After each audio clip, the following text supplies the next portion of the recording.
Masih kita membahas akhlak para salafus saleh yang berkaitan dengan bagaimana mustajab doa mereka.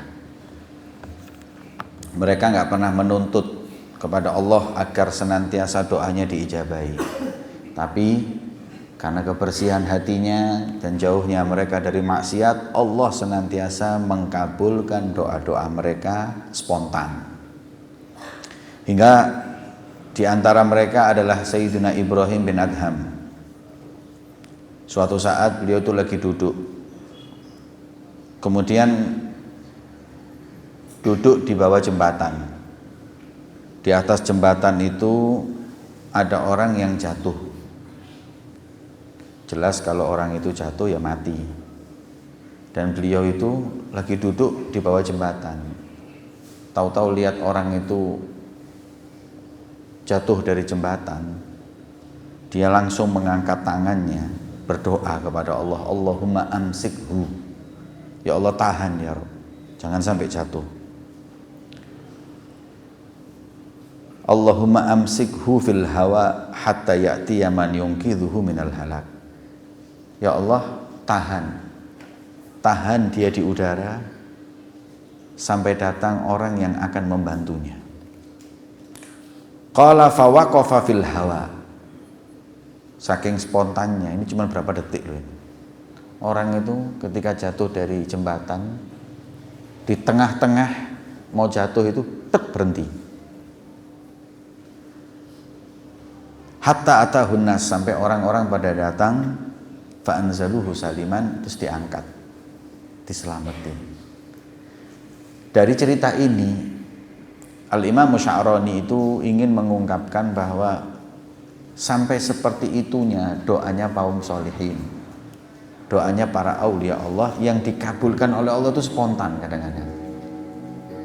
Tapi kita mesti tahu, doa itu dalam bahasa Arab, jadi gini, dalam bahasa Arab, doa itu artinya kan permintaan.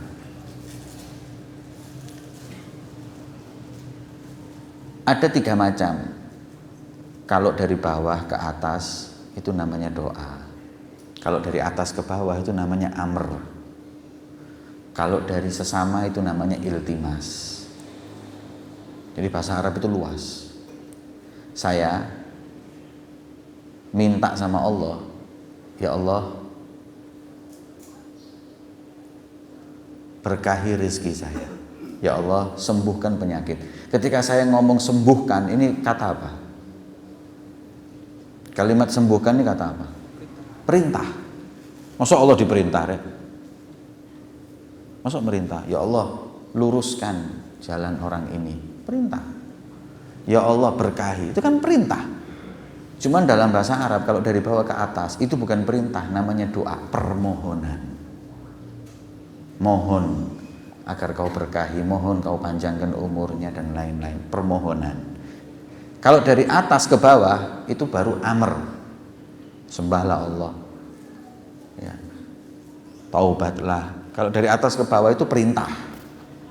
Nah kalau sesama kita ini namanya iltimas.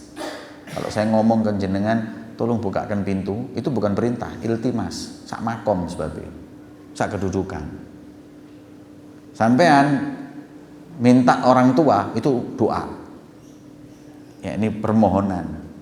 Bu, Pak, nyuwun panjenengan mangke nek lewat niki mampir, nyuwun. Tapi kalau dari bapak ke anak, kalau nang omah iki mampir, perintah. Tapi kalau sama-sama anaknya, iltimas. Nah, doanya mereka kaum sholihin ini, permohonan mereka itu dijawab sama Allah itu langsung. Gunung suruh hilang hadirin. Wah ini lebay. Di Quran ada. Siapa yang mindah istananya Ratu Belkis itu? Nabi Sulaiman apa bukan? Bukan.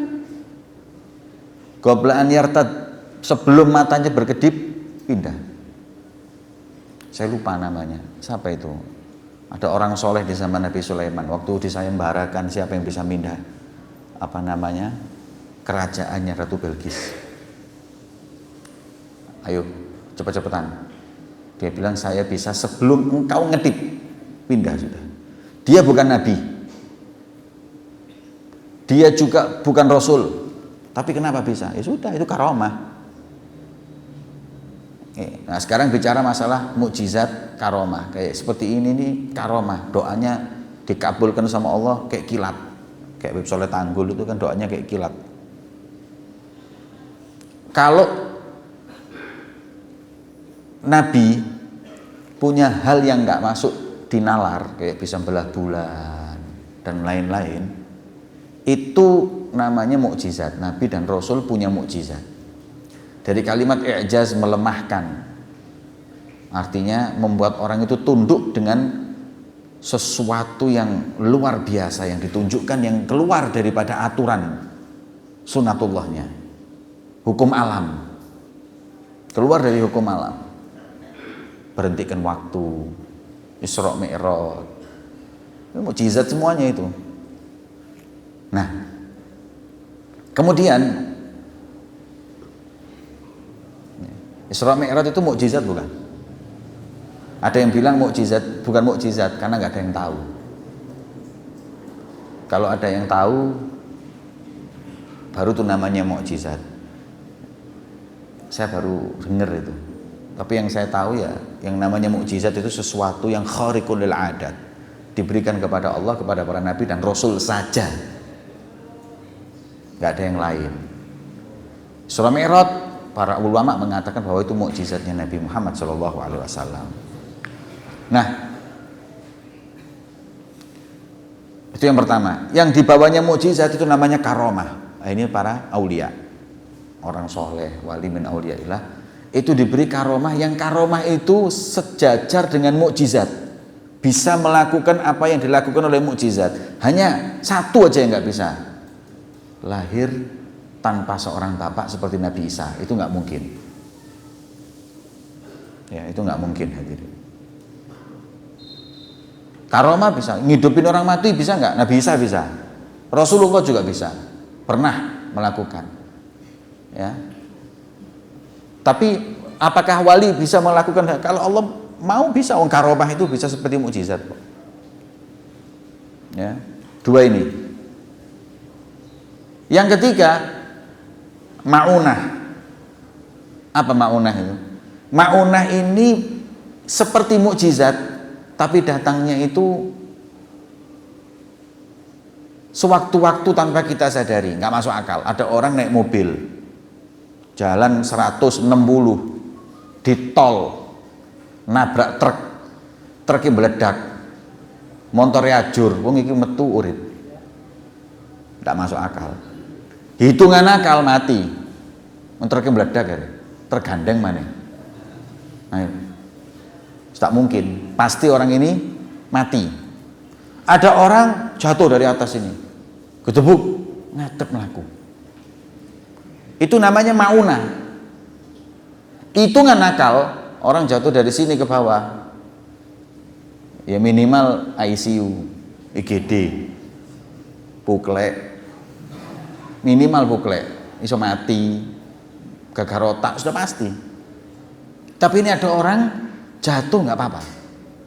Lah seperti ini namanya ma'unah. Ya. Kadang kita pernah mengalami. Jadi kalau kita pas mengalami seperti itu, kono jo PDC, waduh karomah ya. Ya. Enggak, itu namanya ma'unah. Ma'unah itu dari kalimat pertolongan, artinya pertolongan Allah.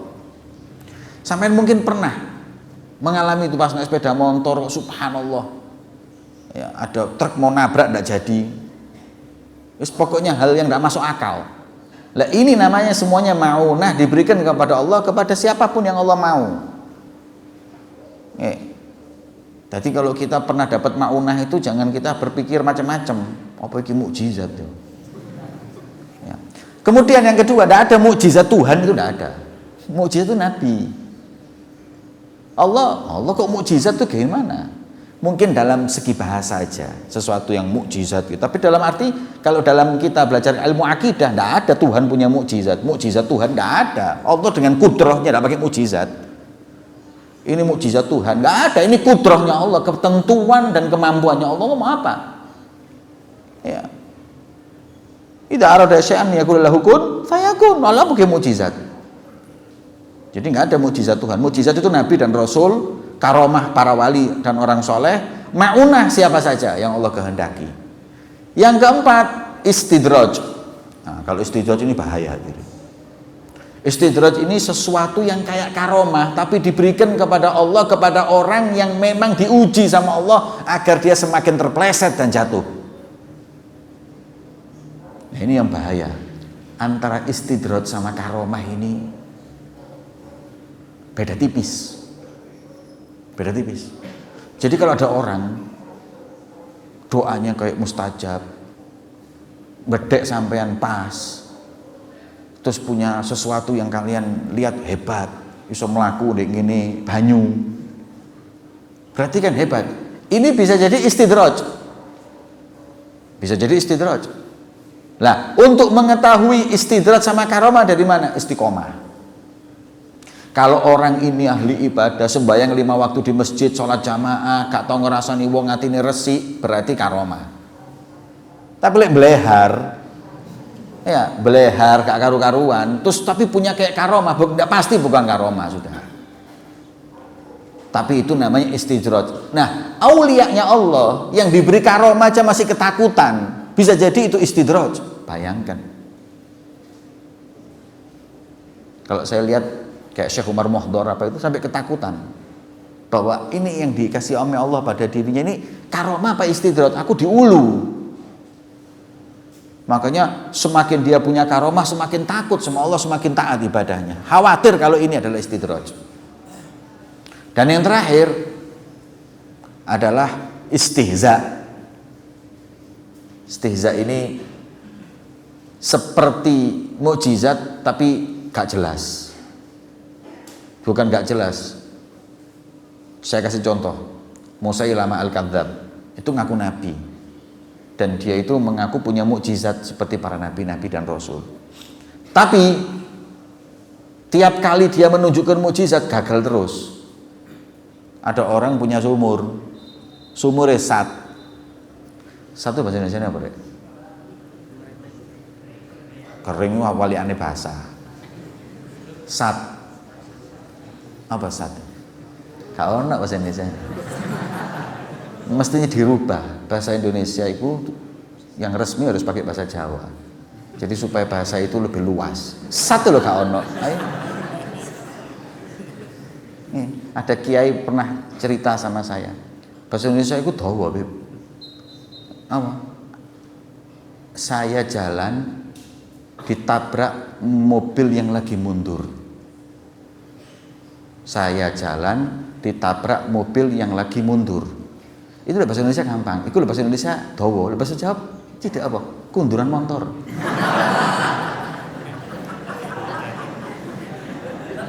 Selesai. Dawa saya lagi jalan. Pirang aline ayo. Ini kunduran selesai. Kayak sate apa sate? Nggak ada. Surut itu laut. Kau ono, sumurmu surut ya? Gak ada sudah, kayak sudah dipaksa wis kau ono. Kalau ono bahasa Indonesia nih, geletek, ayo. Apa geletek itu? Nggak ada. Ya. Aku sampai kadang-kadang mikir, swarga itu bahasa Jawa rupanya panggilnya. Kalau nggak ada nas bahasa Arab dari Rasulullah bisa jadi macam-macam. Mau Madura ngomong bosone wong ahli jannah. Bahasa Jawa bilang karena paling lengkap bahasa Jawa itu. Sampai endi mangrek sampai lali aku. Sumur ini istihza. Musailamah ini diadui oleh umatnya. Wahai Nabi Musailamah. Namanya Musailamah. Ya, dari Muslim Musailamah. Terus oleh Rasulullah dikasih gelar karena dia pendusta, al-kadzdzab, pendusta. Ya. Jadi, orang kalau sifatnya jelek, menipu, Itu digelari oleh Nabi dengan gelaran seperti itu, kayak Abul Hakam. Siapa Abul Hakam? Abu Jahal. Namanya Amr. Amr ini nama aslinya. Dia menggelari dirinya dengan Abul Hakam karena pinter ngasih hikmah, sampai digelari dengan Abul Hakam. Tapi ketika mengingkari Rasulullah dan lain-lain, kata Nabi, ini bukan Abul Hakam, Abu Jahal. Akhirnya terkenal dengan Abu Jahal. Musailamah digelari Nabi Musailamah Al-Kadzab. Nah, Musailamah ini didatangi umatnya karena sumurnya itu habis airnya, nggak keluar. Tolong po, tunjukkan mukjizatmu, ludahi supaya amber yo, penuh lah, hece penuh, amber, kurang mana posoi. Meluber, supaya meluber airnya. Akhirnya jare Musailamah cok khawatir. Saya tunjukkan mukjizat, didoni. Robo sumur. Buyar wis, gak sumur-sumuran wis. Itu istihza. Jadi keinginannya A, dapatnya Z. Ya. Ada orang apa jenenge, kepalanya ini sakit, korengen, jaluk diusat. Ya. Wahai Musailamah, kepala saya ada apa? Luka, bukan luka, korengen, penyakit kulit ini. Tolong apa, doakan supaya sembuh. Sampai Musailamah gini, cekel nasi. 3 hari ketemu lagi, entek gundul butak kabeh. Itu Musailamah itu dapat istihza, makna dihina sama Allah. Loh, terus kok bisa orang percaya sama Musailamah? Nah, itu pertanyaannya. Kalau kita baca sejarah, Musailamah itu pinter, taktiknya itu top. Dia mengaku nabi dan dia ini bermain dengan mata-matanya.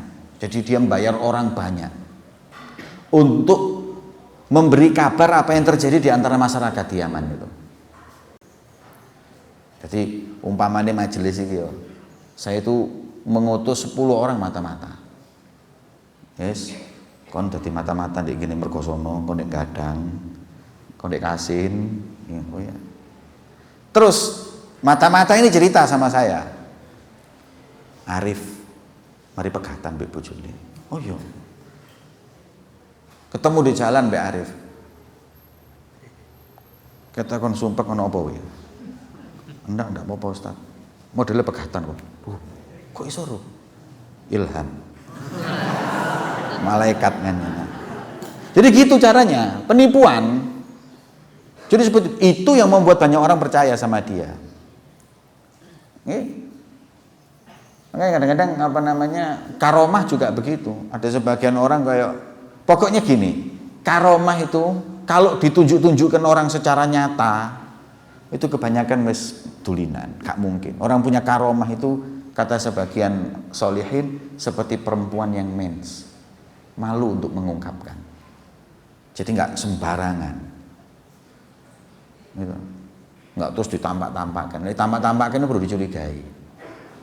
Ya, seperti itulah. Nah, yang disampaikan ini karomah.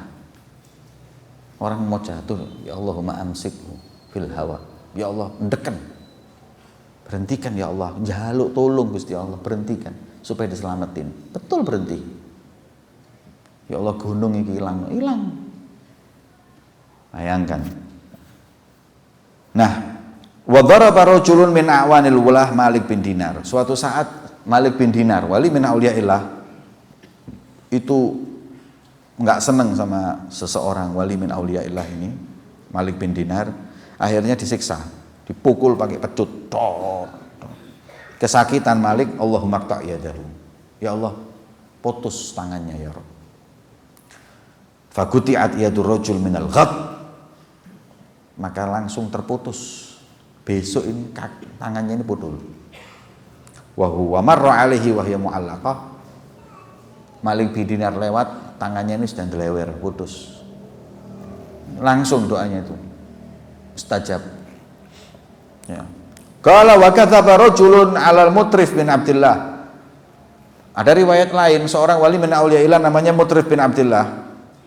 Ya. Dia itu mendustakan atau memfitnah hingga akhirnya dia berkata, Allahumma in kana kadziban fa'amithu fis-sa'a. Ya Rabb, kalau yang dia katakan bohong, matikan segera ya Rabb. Qala fa waqa'a rajul mayyitan fil hal.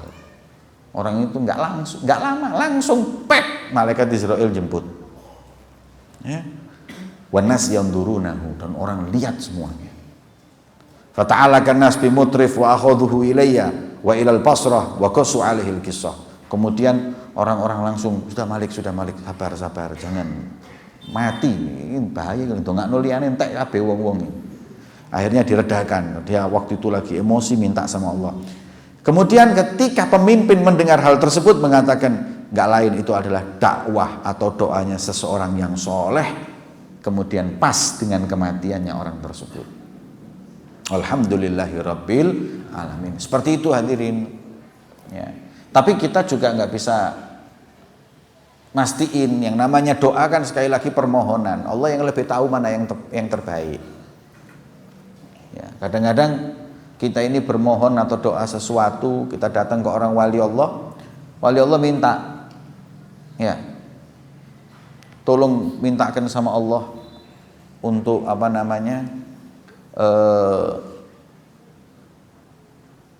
istri saya hamil. Nah, orang itu kalau minta itu fi khairin wa lutfin wa afiyah. Minta sesuatu ditutup, pokoknya permohonan saya itu kebaikan, diiringi kebaikan, kelembutan dan afiah, jauh musibah dan bala. Enggak terus kita minta akhirnya duwe anak. Maksa Gusti Allah, akhirnya meteng. Duwe anak nawa kali minta ampun ya Allah, coba rung ini gak usah duwe anak ya Allah. Emang kan maksa. Anda maksa, ya Allah, mulai biyen gak duwe sepeda motor ya Allah, nang dinding tuh pak sepeda pancal, kepingin sepeda motor ya Allah. Nah, kadang Allah nggak mau memberikan kepada kita, tahu yang baik buat kita, maksa Gusti Allah, akhirnya dapat sepeda motor. Begitu tuh sepeda motor ngebut ditabrak truk, wis bubar. Coba sepeda pancal nggak mungkin. Nah, makanya itu bukan berarti kalau wali Allah itu minta, ada orang sakit didoakan wali mati ya diri. Karena kadang-kadang sudah memang ajalnya, tidak bisa dirubah, mau apakan lagi. Maka daripada itu, ya, memang doa sebagian para aulia itu mustajabah, kontan, dan ada yang kadang-kadang demi kemaslahatan orang tersebut, Allah yang lebih tahu. Jangan disalahkan walinya kalau nggak ijabah. Apa kita mau tuh kayak sebagian orang yang miskin didoakan kaya malah ngelambiar, akhirnya malah nggak seneng ngaji, akhirnya malah jauh dari Allah, rusak kabeh wis.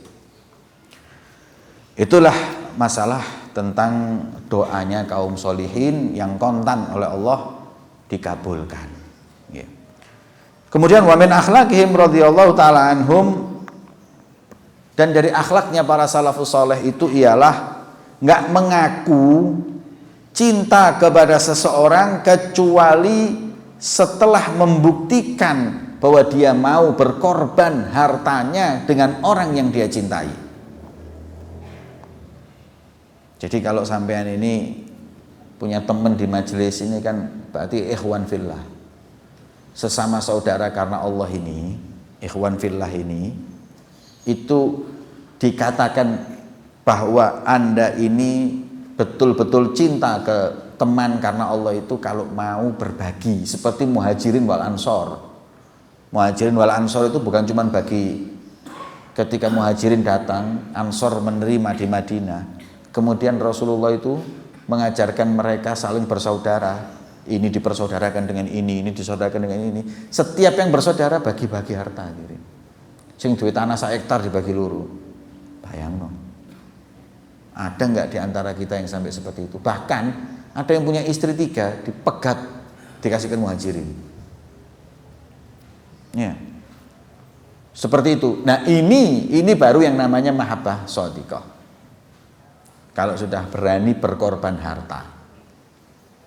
Kalau berani berkorban harta, baru itu namanya teman yang benar-benar teman.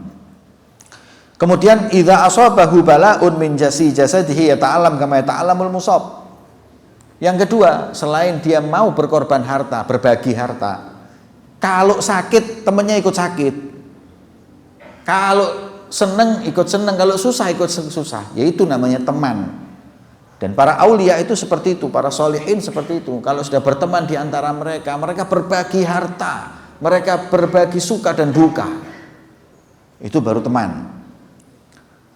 Makanya fa in tabat an-nafsu bima dzukir falyakul lahu inni muhib.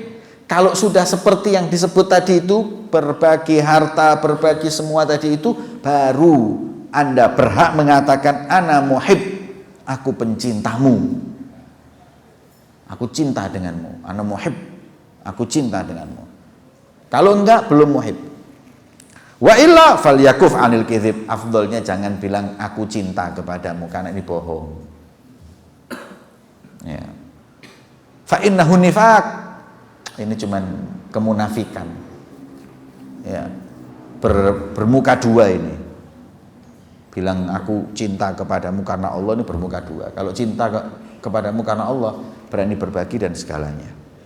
Wa hadzal khuluq qallaman yatakhallaq bihil an. Nah, ini akhlak jarang sekarang ini orang yang seperti itu. Wa ana takhallaqtu bihi, aku seperti itu. Nah, makanya Imam Sya'rani itu setiap nulis sudah mengamalkan. Kalau saya seperti itu dengan sebagian teman saya, wes bagi-bagi wes, harta dibagi segalanya. Dia susah, saya susah, dia senang, saya senang. Ya. Nah, yang seperti ini dituntut itu biasanya santri pondok, jamaah majelis. Cari akhfillah, persaudaraan. Bersaudara dengan ini, saling berbagi, iki berbagi, iki berbagi. Ini seperti itu. Yang lafdolnya, yang timbangannya kurang imbang. Sing rodok sugih mbek sing rodok melarat. Sing sugih mbek sing melarat. Sugih mbek sugih kaya apa? Nanti berbagi apa bodoh sugih ini? Yang itu berbagi, berteman, bersaudara karena Allah, berbagi. Seperti yang dilakukan Nabi Shallallahu alaihi wasallam. Itu bisa disebut juga dengan namanya ithar, mendahulukan orang lain daripada dirinya, khususnya teman. Guru saya pernah cerita waktu zamannya mondok di Baydok dulu. Ya, Habib Umar pernah cerita ini. Di zaman waktu mondok di Baydok itu, mereka itu satu kamar gitu tuh berteman karena Allah. Ya. Setahu saya Habib Umar itu dekatnya sama Habib Syahabuddin, adiknya Habib Bakar Al-Adni Al-Masyhur. Itu teman mulai dari Baydok itu, mulai zaman nyantri. Suatu saat anak kamar ini dapat makanan nasi, ada kambingnya di tengah. Ini mungkin 5-6 orang, ya 5-6 orang, satu nasi, satu talam, kambingnya siji tok. Ya, rebutan lah, arek pondok loh ini. Mau makan bingung, ini ngambilnya daging kebanyakan juga ndak enak. Kalau saya ngambil kebanyakan dikira nanti saya nggak peduli sama teman, ini bingung ini apa ini cara makan agar tidak ada yang tersakiti. Semuanya ngomong, kamu aja makan dulu, kamu dulu, ndak ada yang mau. Akhirnya solusinya lampunya dimatiin. Lampu dimatiin, makan bareng, kan gak ketok sapa dagingnya paling akeh, segone paling akeh, kan gak ketok. Jadi aman-aman aja kalau begitu. Ayo bismillah, 5 orang ini lampu dimatiin, makan bareng, kenyang insyaallah barokah. Siap. Akhirnya dimatiin lampu, cetek, peteng. Ayo bismillahirrahmanirrahim, bismillah. Kecapit kan rumah. Sudah sekitar 15 menit, wis warak ah. Wah, warak aku. Warak. lampu dihidupkan, tek, nasinya utuh, kambingnya utuh. Satu sama lain saling ingin mendahulukan temannya.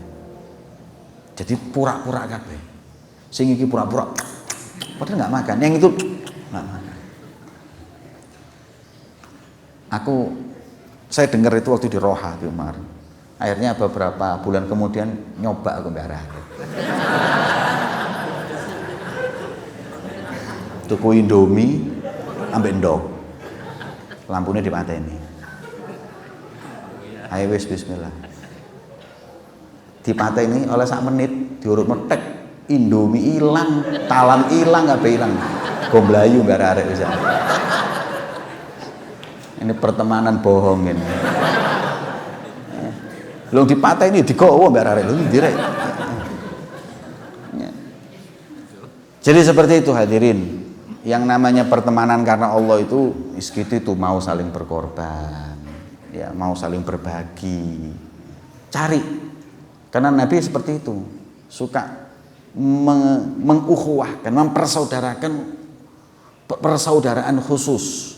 Jadi persaudaraan itu, ukhuwah itu ada yang amah, ada yang khosoh. Amah kita semua ini innamal mu'minun, kita semua ini saudara secara umum.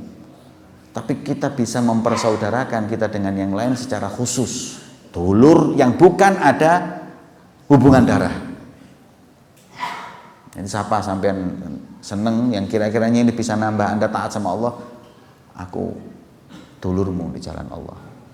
Oh ya wis. Akhirnya saling berbagi dan lain-lain. Ini seperti itu. Dan itulah akhlaknya para salafus saleh terdahulu. Kerok min ahlakihim radhiyallahu ta'ala anhum rahmatul usati wa adamu izdira'ihim wa fida'uhum bi anfusihim hatta yawaddu ahaduhum anna jaldahu yuqratu bil maqarid wa la ya'si ahadun minhum rabbahu wa kanu yarawna kathrata syafaqati 'ala al-usati afdal min ad-du'a'i 'alaihim wa kana Mutrif bin Abdillah rahimahullah yaqul man lam yajid 'indahu rahmatan lil 'usah falyada' lahum bit taubati wal maghfirah fa inna min akhlaqil malaikati 'alaihim shalatu wassalam annahum yastaghfiruna liman fil ardi wa kana Zuhair bin Nu'aim rahimahullah ta'ala yaqul wadittu wallahi anna jildi yuqrib bil maqarid wa la yasihatu rabbahu tabaraka wa ta'ala wa kana Hubayb al-Ajami rahimallahu ta'ala idza qara'a ayatan fiha anna Allah ghadaba 'ala qaumin yabki 'ala qira'atiha wa yaqulu ya rabbi innaka qad adkhalta qalbi rahma lahum fa in syi'ta faghfir lahum wa in syi'ta 'adzibni anhum. Bismillahirrahmanirrahim. Wa min akhlaqihim, dan dari akhlaknya kaum solihin, para salafus saleh adalah rahmatnya, kasih sayangnya kepada muslim atau orang yang ahli maksiat, saudaranya muslim tapi masih terjerat kemaksiatan, itu bukan dibenci tapi dikesiani. Wazdira'ihim, tidak juga meremehkan mereka. Wafida'uhum bi anfusihim, dan berani berkorban untuk mereka, hingga di antara mereka berharap kalau kulitnya itu dipotong, dikuliti, ya, wala ya'si ahad minhum rabbahu, agar seorang di antara mereka nggak maksiat lagi kepada Allah. Dia siap berkorban apapun. Wis supaya kon nggak maksiat, kulitono aku. Ini berani berkorban agar orang itu nggak maksiat. Sampai seperti itunya. Wa kanu yaraun, mereka melihat kathrata syafaqa 'alal usah, bahwa menyayangi, mengasihani orang ahli maksiat adalah lebih afdol daripada mendoakan buruk kepada dia. Kalau orang hadirin maksiat sama Allah terus didoakan mati, ono wong ngombe-ngombe ndek dalan ngaco, mbok dongakno muga-muga kobong mati. Saya mau tanya, kalau orang yang minum di jalan tadi itu kena api kebakar mati ini mlebu surga apa neraka? Neraka. Lah kalau masuk neraka, berarti sampean duwe tugas padha mbek setan. Nglebokno wong nang neraka. Ya, setan itu maunya agar kita masuk neraka, tapi kalau Nabi maunya kita ini masuk surga. Makanya ketika lihat orang maksiat jangan didoakan buruk, didoakan hidayah, taubat. Ya. Bukan berarti mendoakan buruk itu nggak boleh, sesuai tadi disebutkan. Cuman itulah kasih sayang para aulia ketika melihat umumnya orang ahli maksiat. Kecuali kalau sudah maksiatnya itu berkaitan dengan merusak agama. Ya, nek gak mempan didongakno, didongakno bisu ae gak ruwet. Ya. Aku kadang-kadang ndelok sebagian orang ngaku ulama, terus ngomongnya gak karu-karuan. Iku ya Allah, lihat ini ya Allah mugi-mugi oleh hidayah. Tapi lek gak wis bisu ae wis daripada ngeruweti. Ya, kemarin saya dikirimi di WhatsApp ada orang yang mengaku ulama mengatakan bahwa Sayyidatuna Khadijah itu Nasraniyah dengan dalil tidak memperkenankan Nabi nikah lagi. Berarti bojomu Nasrani kabeh kowe.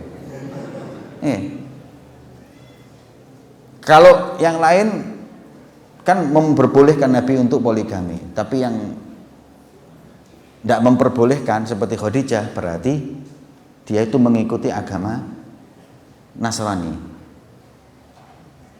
Jadi istrinya Nabi ini Khadijah ini Nasrani. Jadi kan ngomong sama bojomu, kon aku balik rabi mana kon Nasrani. Nah, kan tidak ada hubungannya antara poligami dengan Nasrani. Kemudian dengan dalih juga ketika musyawarahnya ke Waraqah bin Nawfal. Waraqah bin Nawfal itu memang rohib. Ketika Nabi awal-awal mau dapat wahyu itu kan sama tanya ke ahlul kitab yang ngerti tentang apa yang pernah terjadi pada Isa, Musa dan lain-lain nabi-nabi sebelumnya. Bukan berarti mengikuti agamanya Waraqah bin Nawfal. Sebab semua ulama ini sepakat. Sejarah mengatakan bahwa siapa sih orang yang pertama kali masuk Islam? Macam-macam, beda pendapat. Akhirnya oleh ulama dibagi. Minan nisa, minar rijal, minas syabab. Ya. Adapun minan nisa awal man aslamat Khadijah. Duh, ini sepakat ulama. Yang pertama kali masuk Islam itu siapa? Khadijah. Kemudian yang pertama yang dari laki-laki Abu. Kemudian yang pertama kali dari pemuda siapa? Sayyidina Ali bin Abi Thalib. Pertama kali masuk Islam budak siapa? Semua sudah jelas di kitab. Jadi memang Sayyidina Khadijah itu mengikuti agama ahlul kitab sebelumnya. Tapi ketika Nabi sudah mendapat wahyu, aslamat. Terus berdalih bahwa orang muslim ini aneh. Kita nggak boleh nikah beda agama, tapi nabinya sendiri nikah beda agama. Teko endi? Ini kan buat orang ragu hadirin. Lah yang kayak gini-gini ini kan bawa fitnah. Buat umat ini bawa fitnah. Mugi-mugi diparingi hidayah. Nek gak makanya itu wali kon ya. Jadi jangan, sudah umat ini jangan buat bimbang. Setelah saya mendengar ceramah orang itu, saya dapat langsung saya lihat di YouTube ceramah-ceramah. Memang yang diceramahkan semua membawa keraguan. Orang itu hadirin, ulama itu menenangkan umat dan kemudian memberi penjelasan ini yang benar. Saya lihat ceramahnya orang ini dari tadi pagi saya dengerin tentang Isra Mi'raj, semuanya dibantah tapi tidak ngasih jawaban. Jadi orang itu dibuat bingung kabeh. Isra dan Mi'raj kok bisa digandeng padahal KCE kan 12 tahun. Nah, terus gimana solusinya? Nggak ada. Ya sudah, ngasih orang bingung aja ini. Buat orang bingung, semuanya buat orang bingung. Hadis-hadis yang dipakai ini. Jadi saya lihat iki wong apa? Oh ya wong iki rek. Iki belajar gak nutut yang ini iki. Dhewe ragu mbek agamane. Jadi akhirnya beranggapan bahwa orang yang berpikir kritisi agama itu orang pandai, pinter. Wong saiki lak ngono, wani bantah agama, ngelirukno Quran ku pinter. Ya, Itu kurangnya tasawuf dalam menuntut ilmu. Makanya ngaji lek kalau tasawuf itu bahaya. Yang ada i'tirad ala Allah. Ya. Allah dikritik. Nabi Muhammad dikritik. Ya. Kalimat tauhid itu bukan la ilaha illallah. Kalimat tauhid itu persatuan. Jadi apa namanya? Kenapa ini?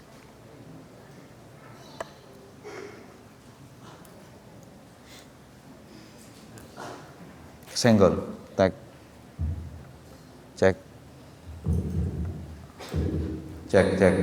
Allah. Kalimat tauhid itu adalah kalimat persatuan. Nabi itu belum sempurna. Al yauma akmaltu lakum dinakum. Bayangno Quran ditentang.